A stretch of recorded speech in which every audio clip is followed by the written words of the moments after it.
दोघांनी जे कार्यक्रम घेतले ते बाळासाहेब ठाकरेंचं स्मरण करण्याचे आणि बाळासाहेब ठाकरेंचं स्मरण करण्याचा अधिकार आपला आहे असं दोघांनाही वाटतं आणि त्याची प्रचिती काल आपण पाहिली.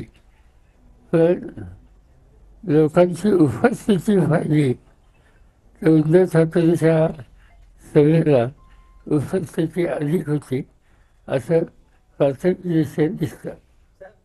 काल या सभेमध्ये अप्रत्यक्षपणे उद्धव ठाकरे यांनी स्वबळाचे संकेत दिलेले आहेत. जर पदाधिकाऱ्यांचं मत असेल तर स्थानिक स्वराज्य संस्थांच्या निवडणुकीबाबत आपण स्वबळावर लढण्यावर विचार करू असं देखील त्यांनी म्हटलेलं आहे. त्यांनी याच्या आधी तसं मत मांडलं होतं. 2 दिवसापूर्वी ते माझ्याकडे आले इथे आणि सविस्तर चर्चा झाली. त्याच्यामध्ये त्यांची जे काही काल त्यांनी सांगितलं तसं त्यांचं मत आहे. पण त्याच्यासाठी एकदम टोकाची भूमिका त्यांच्याकडून घेतली नाही असं मला वाटत नाही.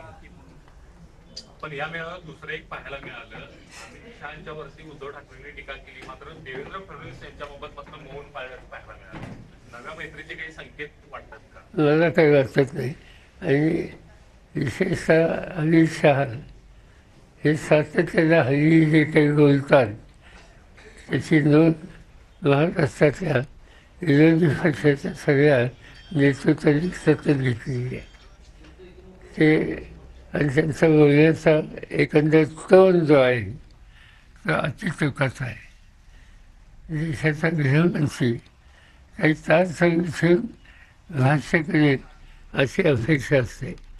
पण त्याची प्रचिती तिथून काही येत नाही. खरं म्हणलं तर हे काही कोल्हापूरचे संस्कार वाटत नाही. आणि त्यामुळे अमित शहा हे कोल्हापुरात शिकले का आणखीन कुठं शिकले हे मला माहिती नाही.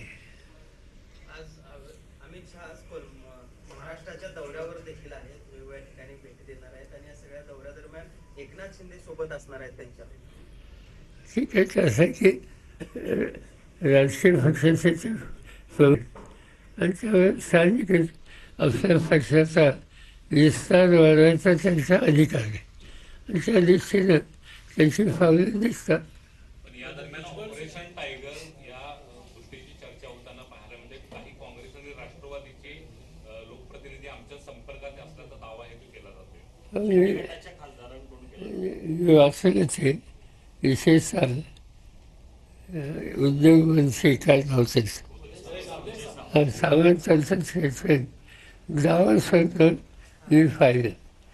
म्हणजे भाजपी गुंतवणूक करण्याच्यासाठी ते गावासाठी गेले होते का लोक फोडण्यासाठी गेले होते हे मला माहीत नाही.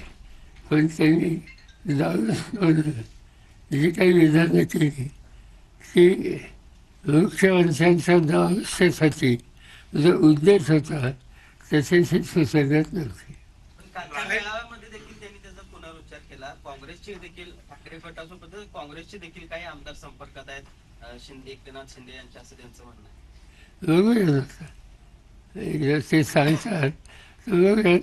काही लोकांचे फोटो मी पाहिले काही खासदारांचे आणि ते फोटो पाहिल्यानंतर ते लोक सेना सोडतील म्हणजे ठाकरेची हे अजिबात मला पटत नाही. कारण काही माणसं अशी आहेत सेनेमध्ये, सेना म्हणजे उद्धव ठाकरे, की ते काय वाचतील ते त्याग करतील. पण पक्ष बाळासाहेबांची विचारधारा ही कधी सोडणार नाही.